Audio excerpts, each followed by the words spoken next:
Assalamualaikum warahmatullahi wabarakatuh. Bismillah, alhamdulillah, wassalatu wassalamu ala rasulillah.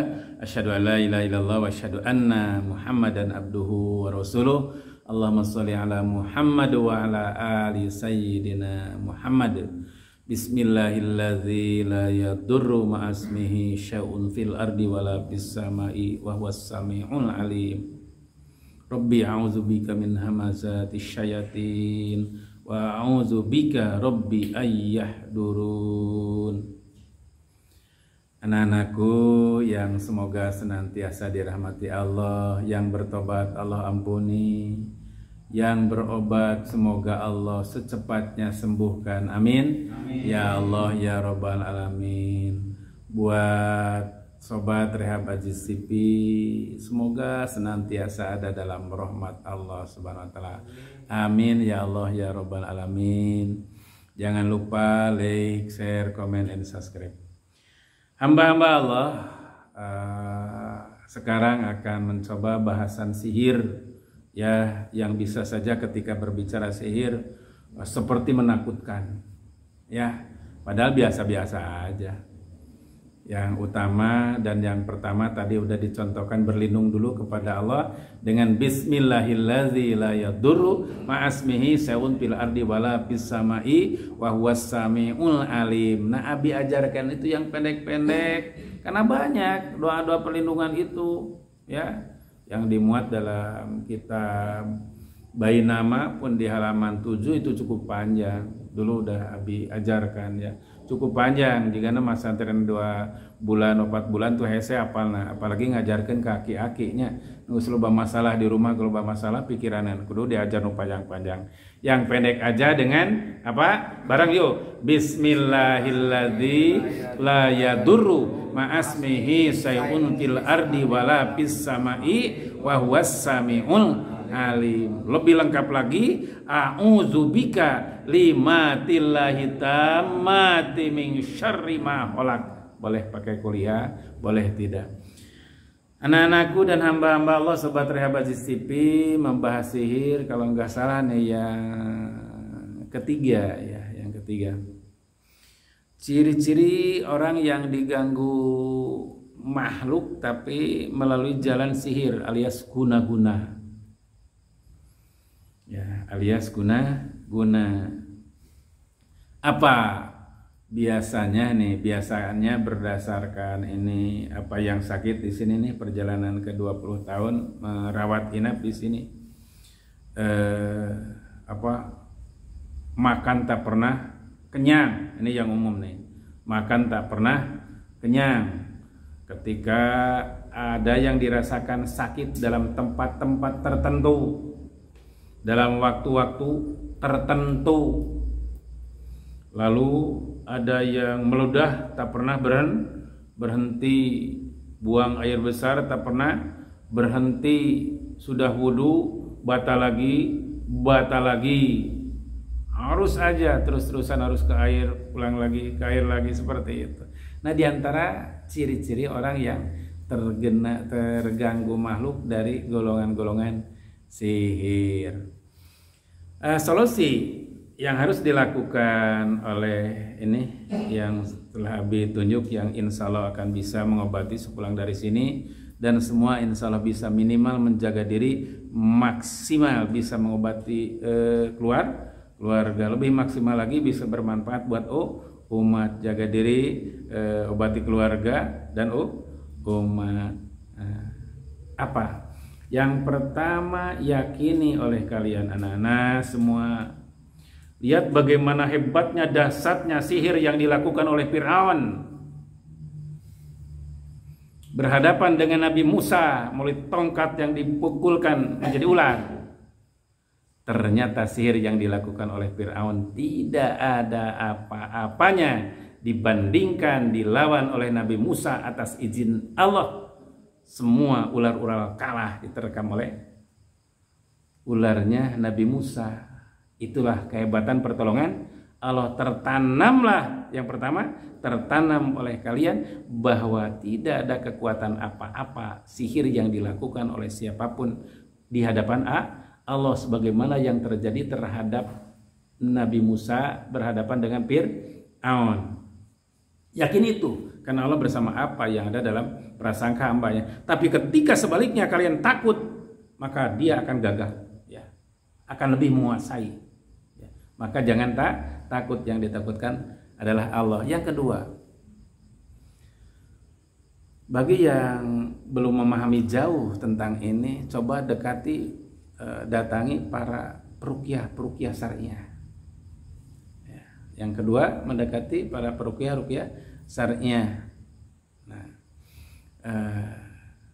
yang ketiga, apakah cukup hanya sebatas diruqyah 1, 2, 3 kali?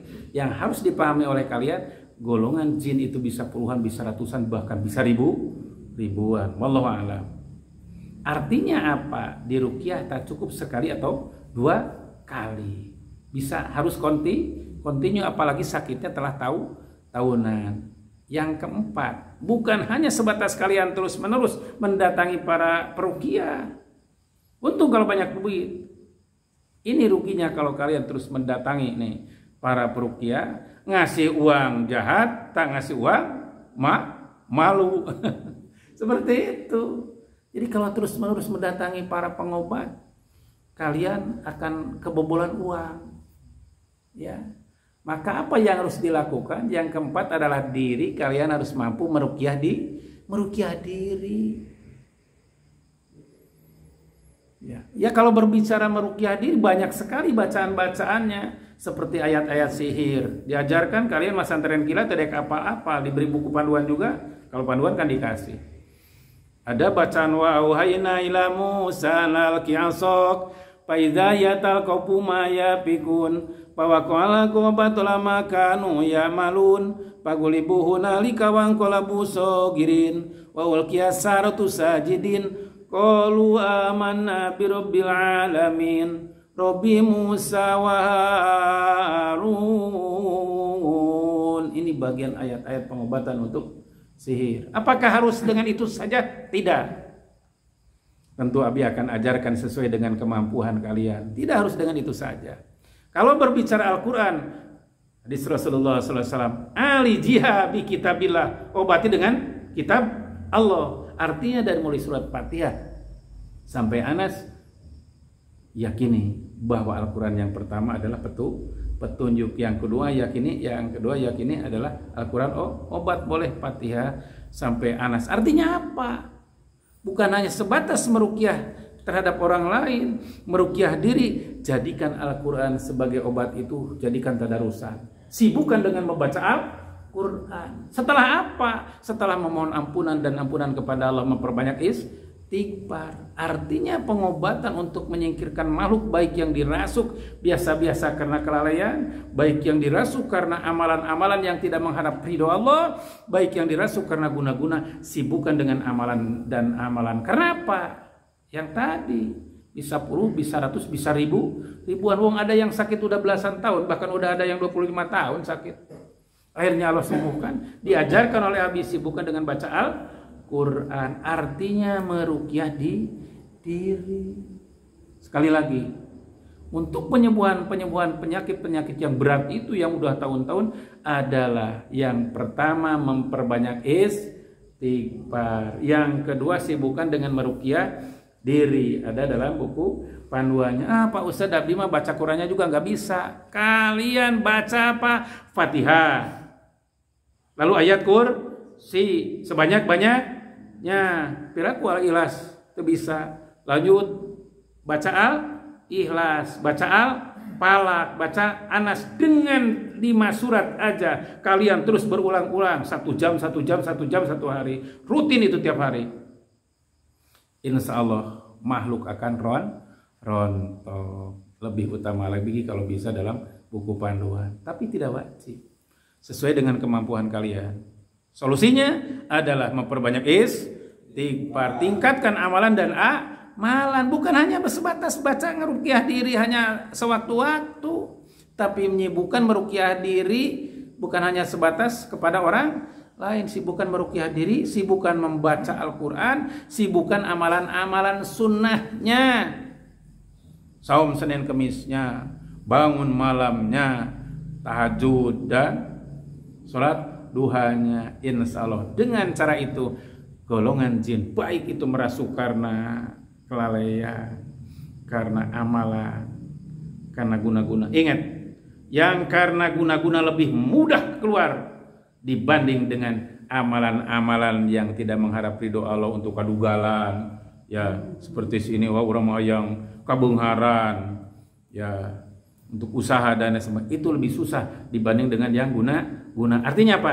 Jangan takut oleh gangguan-gangguan makhluk yang guna-guna. Yakini bahwa setan itu adalah lemah. Amalan pokoknya aja oleh kalian surat-surat pendek tapi rutin tiap hari, bukan hanya 1-2 kali, coba 1 jam kalian.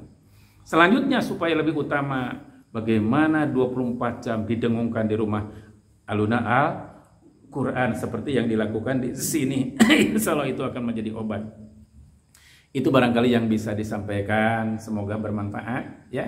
Sekali lagi, jangan pernah takut oleh setan. Yang harus ditakutkan adalah Allah, yang benarnya dari Allah. Yang kesalahannya adalah merupakan kesalahan Abi. Mudah-mudahan Allah mengampuni Abi dan mengampuni kalian, dan Allah berikan petunjuk. Assalamualaikum warahmatullahi wabarakatuh. Waalaikumsalam warahmatullahi wabarakatuh.